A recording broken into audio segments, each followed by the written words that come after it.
Alright, people love having hot takes about the UFC, right? Of course, I do too, but today what I'm going to tell you is less of a hot take, but more like a grim reality the UFC brass and the fanboys are just refusing to accept. In what world can we ever consider this UFC White House card a success? I mean, don't get me wrong, if it was called UFC 329, yeah, it would be an above average card, not even just acceptable. But when Uncle Dana goes out there for months, mind you, and keeps saying, oh man, this is going to be the best event we have ever put out, I really don't expect or accept seeing my man Derek Lewis on there, especially not after he literally gave up in his last fight. I don't want to go over this card and hate on each fighter or matchup individually, but what I'm going to do is to tell you what fights we definitely should have had in this historic event. Like, dude, how can we do this at the White House and not have Jon Jones? I know his beef with Tom, or lack thereof, has been such a massive headache for the UFC. That fight should have happened like a year ago by now. However, I just cannot see how they couldn't have convinced Jon and Tom, and to hell with it, if Tom says, I'm injured, me eyes hurt,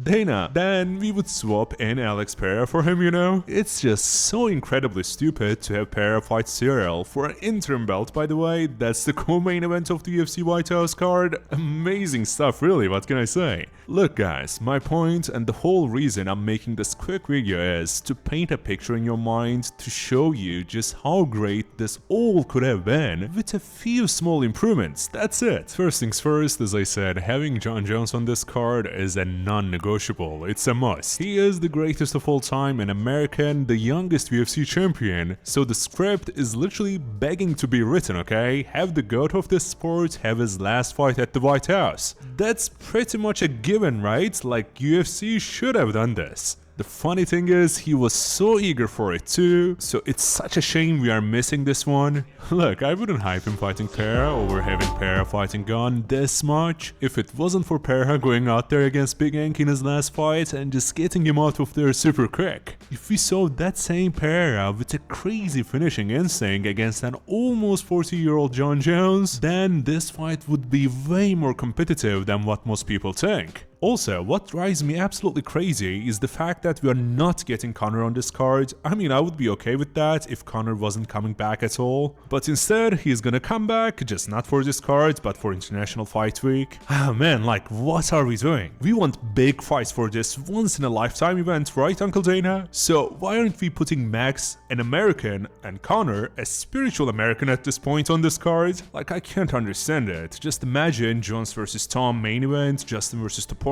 co-main, and Conor vs Max as the third fight on the card. That does sound sweet, doesn't it? At the end of the day, man, you know what I call this whole UFC Freedom 250 situation? A generational miss. That's what it is. Still though, since we are all here, all feeling let down, let's lighten up the mood a bit and talk about the fights we do have on the card. Justin Gaethje vs Ilia Topuria. What a sad matchup. Like, I want Justin to win, but you have to be kidding me if you genuinely think this is going to be competitive. It's kinda ironic, right? The only American headlining this card, and he's probably going to get knocked out so damn bad. I'm struggling to come up with a way where he can win. Believe me, I loved seeing Justin destroy Paddy, it was amazing.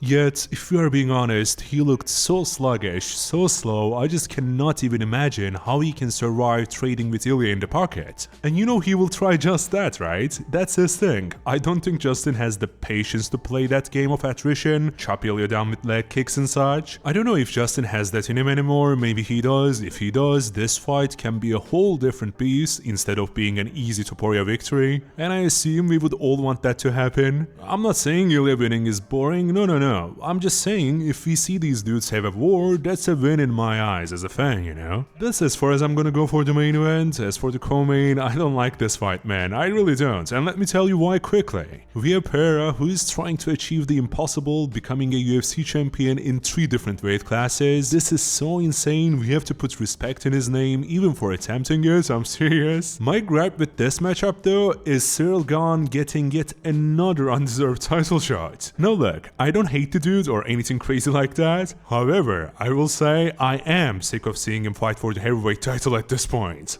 I'm asking you, alright? Do you think Cyril should be fighting for the belt again after the way he lost to John Jones? He got submitted in half a round basically, didn't he? I know, some MMA fans unfortunately have the memory of a goldfish, but I'm inviting you to remember what happened when Cyril got that robbery of a decision victory against Alexander Volkov. Let me tell you, the funniest thing was Dana going out there saying to Volkov, "Hey man, this ain't right, we are going to do right by you, kid." And then, you know what Uncle Dana did? He proceeded to give Volkov a fight against Jailton Almeida of all people, while Cyril, doing nothing, got the title shot. I love Dana for growing the sport to what it is, okay? But this was the craziest bait and switch. Enough of me rambling today about the build-up, the backstory of this one between Pereira and Gane. When we take a look at the actual matchup and my predictions of how it will go, one silver lining is that I don't know. Meaning, this fight will be exciting, at least to a degree. We have two elite strikers, one of which isn't a natural heavyweight, and the other is extremely fast and agile for a heavyweight, so we are not going to get a slugfest. I think the biggest question will be, can Alex Pereira make this move without losing his speed? Usually, when we have a champion moving up, the obvious reaction is to say lighter man's skill is underrated, the guy who is moving up will have the cardio advantage, the better skills, so on and so forth. I reckon that's a bit of a meme at this point. With this fight, that may not be on the cards whatsoever, cause Pereira looks quite heavy in an unhealthy way, he doesn't look extremely strong and feels like he has gained a little bit too much fat. I mean, I get it, the guy was fighting at middleweight just a couple years ago, which is crazy to think about. So yeah, it would be unreasonable to expect him to be a complete heavyweight at the age of like what, 38 if I remember correctly. Don't get me wrong, he will still have that signature left hook and his kicking game, but people tend to forget Cyril is gonna be faster, stronger, and dare I say it, more technically sound than the likes of Hill, Khalil, you know, the light heavyweight top 5, top 10. I gotta admit, it would be super heartbreaking to see Pereira get knocked out, but it's certainly a possibility. One thing I wanna add is I don't see this fight going the distance, absolutely not, unless we get some grappling action going. Now I know that may sound nonsense to you, yet we've seen it happen with Cyril before versus Francis, remember?